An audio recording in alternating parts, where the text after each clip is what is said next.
पुत्र मांगिए, आपको पुत्र ज़रूर मिलेगा। तो दिन प्रतिदिन साहूकार भगवान के मंदिर में जाता, पूजा पाठ करता, भगवान को जल अर्पित करता, तरह बेतरह के फल फ्रूट, तरह बेतरह के अनाज, जौ, सब कुछ जो उसकी समझ में आता, जो उसके पास उपलब्ध होता, भगवान को सब कुछ अर्पण करता। एक दिन गौरा पार्वती कैलाश से उधर से गुजर रहे थे, तो उन्होंने सोचा चलो इस मंदिर में मेरा भक्त है, इसके दर्शन कर लेते हैं। तो पार्वती और शिव भगवान मंदिर के अंदर प्रवेश हुए, तो देखा कि साहूकार थोड़ा उदास मन से भगवान की पूजा कर रहा है।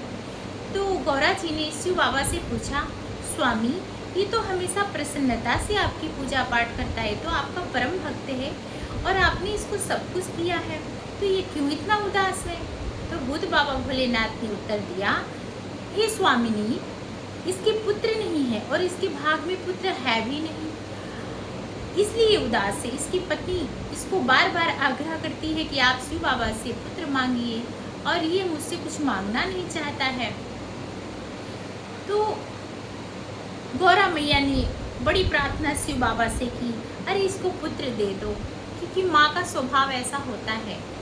वो माँ ऐसी होती है कि सोचती है कि एक स्त्री किसी चीज़ से वंचित ना रहे। तो बहुत आग्रह किया कि इसे पुत्र दे दो। जब ये वार्तालाप शिव और पार्वती कर रहे थे, वो सब पुजारी बाबा सुन रहे थे और अपने भाग को वो सराहना भी कर रहा था कि आज मेरी पूजा पाठ से प्रसन्न होकर शिव बाबा स्वयं मंदिर में पधारे हैं, और आज थोड़ा उदास होकर मैं पूजा कर रहा था। तो देखो, लेकिन मैं ये जाहिर नहीं करूँगा कि प्रभु मैं आपके दर्शन कर रहा हूँ, मैं आपकी बातें सुन रहा हूँ। तो मैया ने बहुत आग्रह किया भगवान से, भूत बाबा भोलेनाथ से, आपको पुत्र देना ही पड़ेगा। तो बोले ठीक है, तुम इतनी आग्रह कर रही हो तो सिर्फ 12 वर्ष के लिए इसको पुत्र दूंगा, उसके बाद उसकी मृत्यु हो जाएगी। फिर ठीक है, कोई बात नहीं, 12 वर्ष के लिए तो ये सुखी रहेगा, इसकी पत्नी सुखी रहेगी, इसे कोई निसंतान तो नहीं कहेगा, इसकी पत्नी को कोई बांस तो नहीं कहेगा।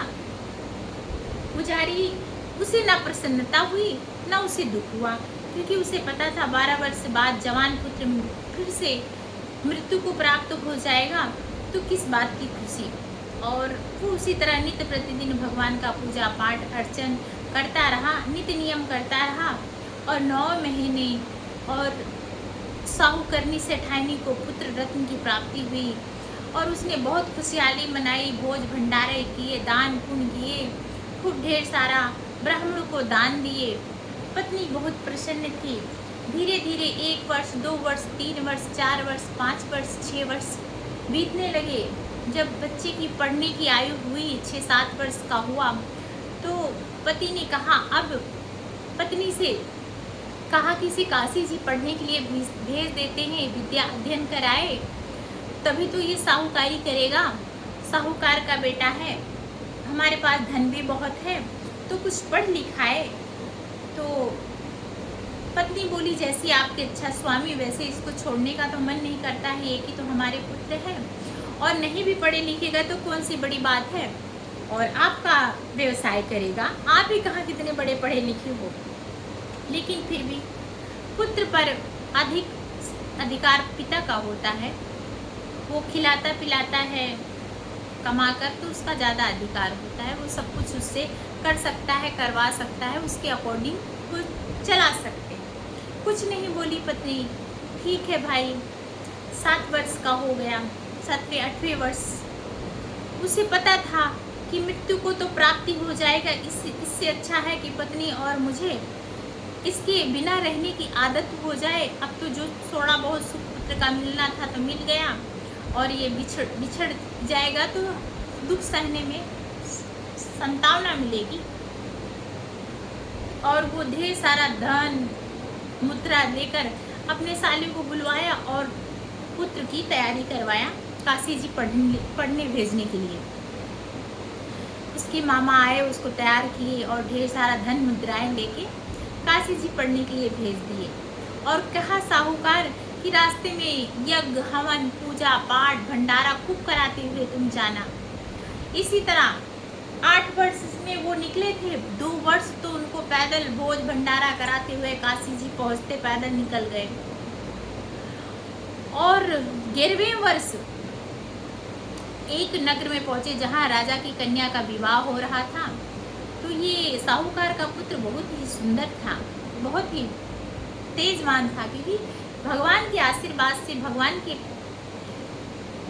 प्रसाद के समान था, ये भगवान के आशीर्वाद से पैदा हुआ था। तो फिर और जिस राजा की कन्या का विवाह हो रहा था वो राजा का लड़का एक आंख से अंधा था। बारात आ गई, गाजे बाजे बज रहे थे और उसी नगर में ये मामा और भांजे भी भोज भंडारा करा रहे थे। तो राजा बारात लेके आया था, लड़की को देखकर मोहित हो गया। सोचा अपनी लड़की के बजाय इसी लड़के को मैं बुलवा के ब्याह संपन्न करवा लेता हूँ, क्या पता अंधा लड़का देखकर राजा शादी से इनकार ना कर दे और मेरा बेटा बिन ब्याह न रह जाए, और इसके बदले में इसको कुछ मुद्राएं दे दूंगा। वैसे भी ये काशी जी पढ़ने के लिए जा रहा है, यहाँ पर दान पुण्य भोज भंडारा कर रहा है, बनिया का लड़का है, तो धन के लालच में आ ही जाएगा। उसके मामा से उसने सारा हाल बताया कि मेरा पुत्र एक आँख का अंधा है और इसका विवाह राजा की पुत्री से हो रही जो बड़ी परम सुंदरी है। मेरे ब्याह में कोई विघ्न ना हो जाए, इसलिए मैं आपके पुत्र को एक रात के लिए आप मेरे से बहुत सारा धन ले लीजिए और एक रात के लिए विवाह संपन्न होने तक अपने भांजे को मुझे दे दीजिए। मामा सोचा बहुत सारा धन मिल रहा है, दान पुण्य करने में काम आएगा, एक रात की ही बात है, चलो कर लो। कौन सा हमारा भांजा अभी इतना बड़ा हुआ है। वो तैयार हो गए और संपन्नता सा ब्याह हो गया। सब खुश सुंदर दूल्हा को देख के सब प्रसन्न। विवाह संपन्न हो गया। जब राजा जाने लगा तो रानी की चुनरी पर उसने लिख दिया कि तुम्हारा विवाह मेरे साथ हुआ है और जिसके साथ तुम्हें विदा किया जाएगा वो एक आँख का अंधा है, और उसके पिता ने मुझे विवाह करने के लिए बहुत सारा धन दिया था, इसलिए मैं विवाह किया। मैं काशी जी पढ़ने के लिए जा रहा हूँ और अगर तुम मेरा इंतजार करोगी तो मैं लौट कर तुम्हें अपने साथ अपने घर ले जाऊंगा। हरि ओम शरणम, हरि ओम शरणम।